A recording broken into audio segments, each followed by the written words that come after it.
4부 이것이 알고 싶다. 풍요노트 Q&A. 정말 술렁술렁해도 원하는 걸 이룰 수 있나요? 그동안 저는 열심히 노력하고 부지런히 돈을 모아야만 부자가 될 수 있다고 생각해 왔습니다. 그런데 풍요노트에서는 반대로 술렁술렁을 강조하니 좀 의아합니다. 정말 술렁술렁해도 이루어지나요? 답을 드리기 전에 저도 질문 하나 할게요. 열심히 일하면 누구나 성공할 수 있을까요? 단적인 예로 노력에 비례해서 성공하는 거라면 저희 부모님은 재벌이 되었어야 하는데 현실이 그렇지 않은 걸 보면 뭔가 다른 게 있는 것 같습니다. 저는 저희 부모님만 유난히 고생하신 줄 알았는데 자라면서 보니까 제 또래 부모님 세대는 대부분 어렵고 힘들게 사셨더군요. 우리나라가 워낙 가난했던 시절이니까요. 하지만 부모님 또래에 부자나 재벌이 없는 건 아닙니다. 그렇다면 그 사람들은 모두 노력을 많이 해서 부자가 된 것일까요? 책을 내고 카페를 운영하면서 보아왔지만 자기 개발에 의지가 있는 분들을 보면 게으름을 피워서 잘 안 풀리는 경우는 거의 없었습니다. 대부분 보통 사람들은 착하고 순진해서 열심히 할 수 있는 만큼 최선을 다해 노력을 합니다. 누군가의 마음을 얻기 위해 최선을 다하고 사업이 잘 운영될 수 있게 최선을 다하고 건강이 좋아지도록 열심히 운동하고 좋은 성적이 나오도록 열심히 공부하고 문제는 그런데도 기대한 만큼의 결과가 나오지 않아 더 좌절하게 된다는 것이죠. 그렇다면 열심히 하는 것과 술렁술렁 해도 되는 것, 그 차이는 무엇일까요? 여러분이 하루 종일 인형 눈을 붙인다고 해봅시다. 눈은 침침해서 빠질 것 같고 허리는 꺾어질 것 같고 손톱은 피가 날 지경이고 그렇게 열심히 하루에 12시간 정도 일해서 돈을 받는다면 얼마를 벌 수 있을까요? 보통 인형눈 하나에 10원, 1시간에 50개 정도 붙인다고 하면 열심히 해서 하루에 6,000원을 벌 수 있겠네요. 정말 한눈 안 팔고 죽어라 해도 말이죠. 극단적인 사례지만 제 의도는 요령이 중요하다는 것입니다. 요령은 게으름을 부리는 게 아니라 어떤 게 더 가치가 있는지, 인형눈 붙이는 일이 나은지, 인형 디자이너가 되는 게 나은지, 어떤 게 더 효율적인지, 인형눈을 1시간에 200개씩 붙이는 법은 없는지를 알고 적절하게 힘을 넣고 뺄 줄 아는 것입니다. 시험을 볼 때도 배점이 높은 문제에 먼저 대비를 하고 그 다음에 단수 난기 문제를 대비해야겠죠. 사람에게 하루 24시간 쓸 수 있는 시간은 정해져 있습니다.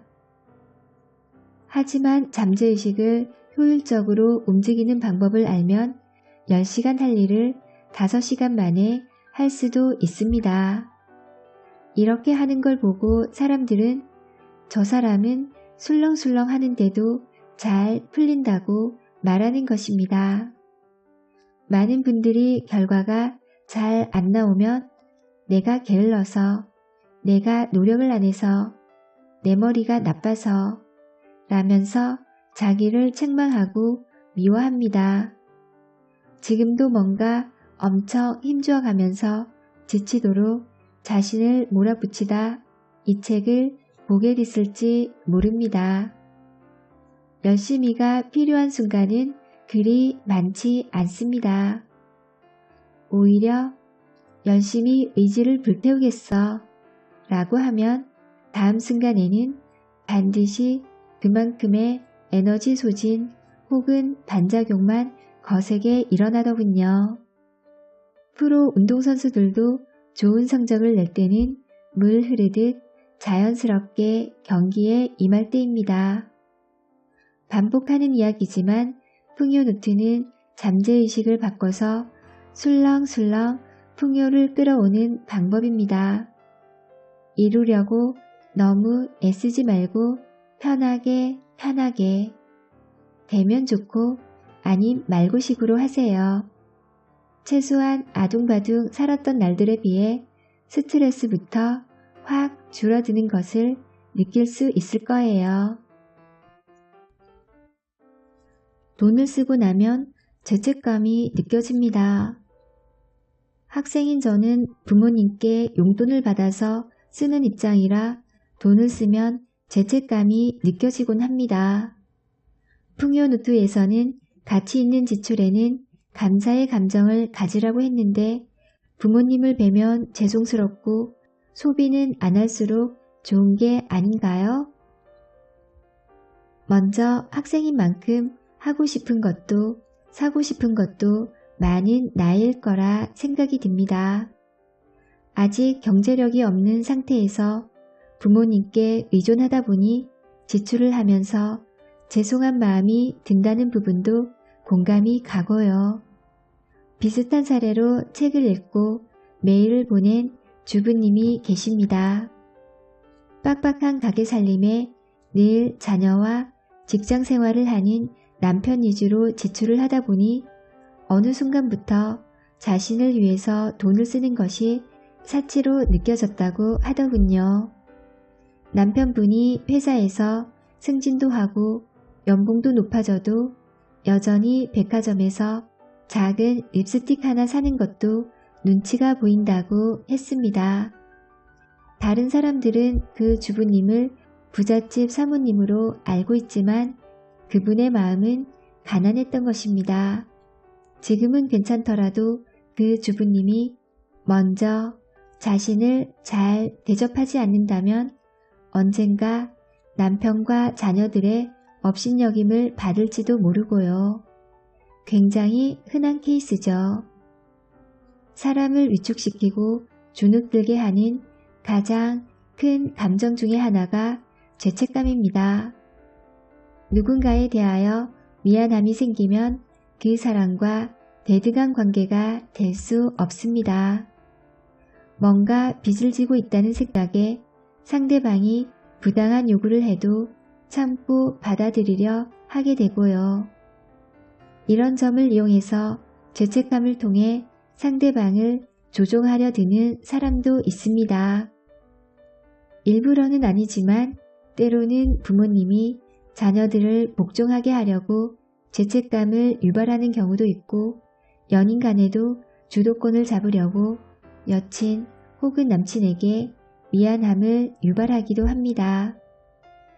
정부에서 국민들에게 단결을 호소할 때 국가가 없으면 국민도 없다며 애국심을 강조하기도 하죠. 이런 모습은 꼭 1대1의 인간관계에만 나타나는 게 아니라 사회관계에서 다양하게 나타납니다. 중요한 것은 죄책감을 가진 사람은 자존감도 낮을 수밖에 없다는 것입니다. 자존감이 낮다는 것은 나는 좋은 것을 누릴 자격이 없어 라고 생각한다는 뜻이고요. 따라서 자존감이 낮으면 경제적인 풍요도 그렇지만 다른 면에서도 부당한 대우를 받고 좌절을 경험하기 쉽습니다.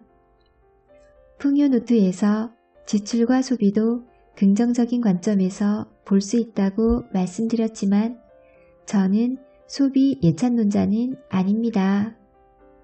생각해보면 우리의 일상 대부분은 무언가를 만들어내기보다는 무언가를 소비하는 비율이 훨씬 높습니다. 아침에 일어나서부터 잠드는 순간까지 심지어 화장실에서 큰일을 볼 때도 변기, 휴지, 비누, 수건 등이 필요한데 어느 것 하나 우리가 직접 만들어낸 것은 없죠. 적나라하게 표현하면 똥 쌀 때도 돈이 듭니다. 평소에 아무 생각 없이 그냥 쓰니까 가치를 모르고 지나치는 것뿐이죠. 이렇게 뭔가를 소비하는 생활을 피해갈 수 없다면 어차피 소비하는 마당에 가치 있게 쓰고 감사히 여기는 게 훨씬 바람직하지 않을까요? 마지막으로 내가 학생의 부모라면 내 아이가 엄마 아빠의 주머니 사정을 염려해서 먹고 싶은 것도 참고 보고 싶은 책도 안 사본다면 오히려 마음이 아플 것 같네요. 물론 사고 싶은 게 한때 유행하는 고가의 등산 점퍼라면 다르겠지만요. 어릴 때일수록 많이 누리고 경험해야 합니다. 그 가운데 앞으로 자신의 평생 직업이 될 무언가를 발견할 수도 있으니까요. 부모님께서도 그걸 더 바라지 않을까 합니다. 앞서 말씀드린 주부님의 경우도 풍요에 대한 생각이 바뀌면서 이젠 한 달에 한 번씩 자기를 위해 선물을 구입하는 날을 정했다고 했어요. 남편분도 전보다 자신감이 생기고 밝아진 아내를 더 사랑해준다고 전해왔습니다.